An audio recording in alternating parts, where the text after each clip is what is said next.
आज म तपाईलाई 15 वर्ष पुरानो ल्यापटप जुन चाहिँ एचपी कम्पनीको रहेछ, हेर्दाखेरि डिजाइन मोडल तपाईले हेर्न सक्नुहुन्छ। अति नै पुरानो, अति नै वेटी र अति नै धब्बा किसिमको यो ल्यापटप छ, जसमा चाहिँ विन्डोज एक्सपी इन्स्टल भएको थियो।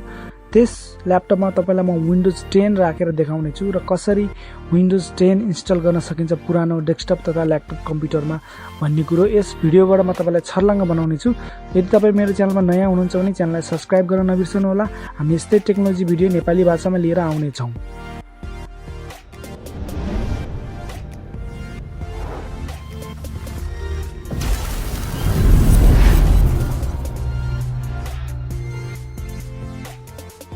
यहाँ हेर्न सक्नुहुन्छ मसँग एउटा छुट्टै मेरो ल्यापटप पनि छ, पर्सनल ल्यापटप, र मैले चाहिँ अहिले बनाउन गइरहेको छु, रिपेयर गर्न लागेको मसित अर्को ल्यापटप पनि रहेको छ।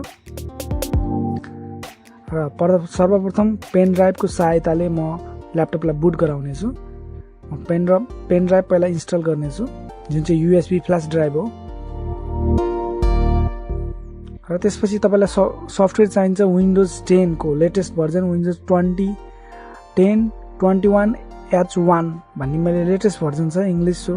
पुरानो ल्यापटप 32 बिटमा चल्ने भएर मैले 32 बिटको चाहिँ सफ्टवेयर दिएको छु र रिफ्युज सफ्टवेयर 3.6 मैले युज गरेको छु, जो चाहिँ फ्ल्यास गराउने सफ्टवेयर हो। यदि तपाईलाई सफ्टवेयर चाहिएको छ भने डिस्क्रिप्सनमा लिङ्कमा दिएको छु, तपाईले सफ्टवेयर त्यहाँबाट डाउनलोड गर्न सक्नुहुन्छ। त्यसपछि तपाईले जुन मैले दिएको डाउनलोड फाइल तपाईले यहाँबाट चुज गर्न सक्नुहुनेछ। हेर्नुहुन्छ विन्डोज 10 यो फाइल रहेको छ, त्यसलाई सेलेक्ट गर्नु होला। त्यसपछि तपाईले स्ट्यान्डर्ड विन्डोज मोडमा राख्नु होला र एमबीआर सिलेक्ट गर्न सक्नुहुनेछ। अनि बायोस मोडमा तपाईले यहाँ मेन इम्पोर्टेन्ट भनेको चाहिँ एडिङ फिक्स ओल्ड फाइल भनेर लेखेको छ, त्यो चाहिँ add fix for old BIOS भनेर लेखेको छ, त्यो चाहिँ अवश्य गर्नु होला र स्टार्ट गरिदिनु होला यो रनिङ फाइल। यो कम्प्लिट भएपछि रेडी हुन्छ, ब्लू बटन देखाउँछ रेडीमा, र तपाईले पेन ड्राइभ निकाल्न सक्नुहुनेछ।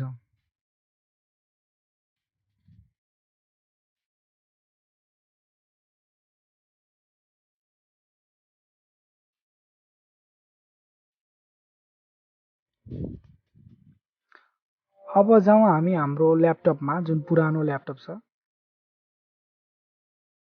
त्यो ल्यापटप भित्र हामीले पहिला पेन ड्राइभ राख्ने छौं।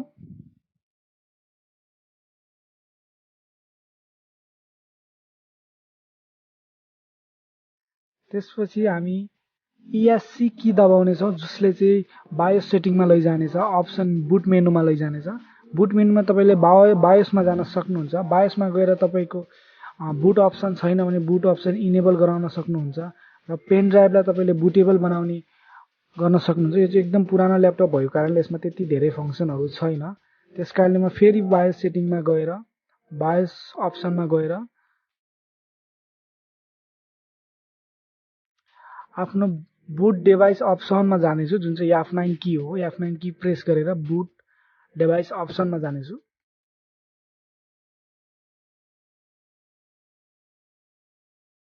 F9 की प्रेस गरेपछि मेरो पेन ड्राइभ चाहिँ तोशिबाको रहेको छ र तोशिबा सिलेक्ट गरेर इन्टर गरिदिनेछु।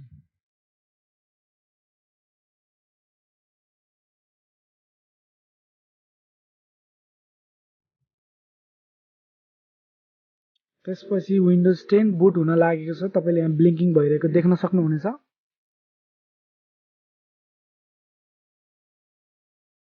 केही समय लिएपछि विन्डोज 10 इन्स्टल अप्सन आउनेछ, एउटा विन्डोज खुल्नेछ र त्यसमा नेक्स्ट गर्नेछु।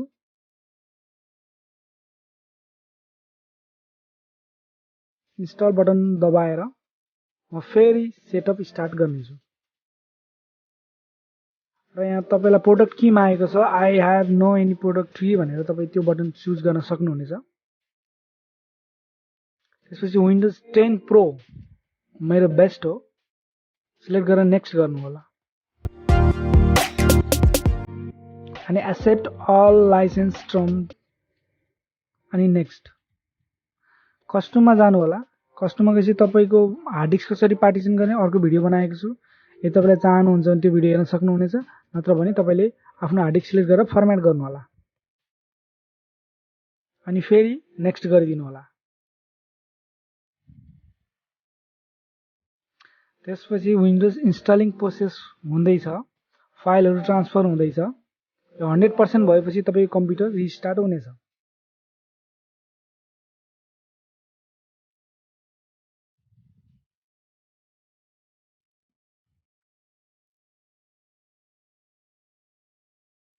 हाम्रो कम्प्युटर रिस्टार्ट हुने प्रोसेसमा छ। त्यसपछि तपाईले आफ्नो पेन ड्राइभ निकाल्नु हुँदा पनि कुनै फरक पर्दैन, विन्डोज कम्प्लिटली इन्स्टल भइसकेको छ। अब इन्स्टल भएको विन्डोज तपाईको कम्प्युटरमा ओपन हुन मात्रै बाँकी छ।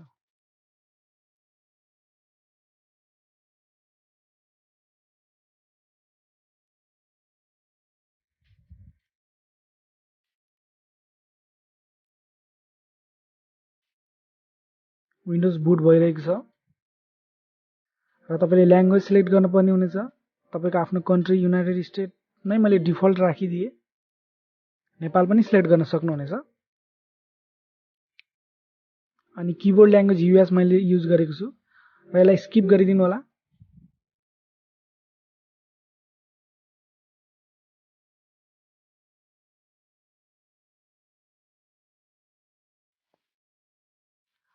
इन्टरनेट चाहिँ पछि कनेक्सन गर्नु होला। आई डोन्ट ह्याभ इन्टरनेट गरेर लिमिटेड सेटअपमा क्लिक गर्नु होला।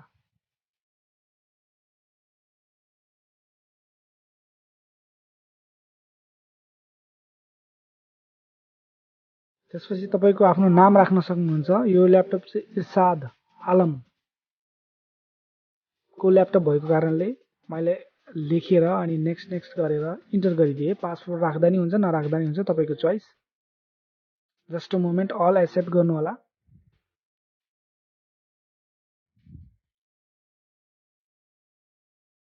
त्यसपछि फिनिशिङ सेटअपको लागि केही समय लिनेछ। फाइनल्ली तपाईको विन्डोज 10 चाहिँ यो ल्यापटपमा इन्स्टल भएको छ।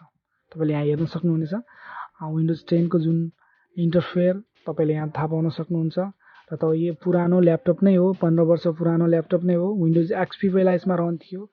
अहिले हेर्न सक्नुहुन्छ तपाईले सेटिङ अप्सनमा यो विन्डोज 10 को सेटिङ हो। र तल गएर हेर्नु हो भने सिस्टम एन्ड अपडेटमा तपाईले अपडेट पनि लिएको छ यसले। र यसको प्रपर्टिजमा हेर्ने हो भने यसमा के रन भइरहेको छ त्यो पनि हामी देख्छौं। र यसको प्रोसेसर भनेको चाहिँ कोर 2 डियो प्रोसेसर थियो एचपी कम्पनीको, जसमा ग्राफिक भनेको 600 ग्राफिक थियो। र एबाउटमा गएर हेर्ने हो भने यो चाहिँ विन्डोज 10 मा अहिले रन भएको छ।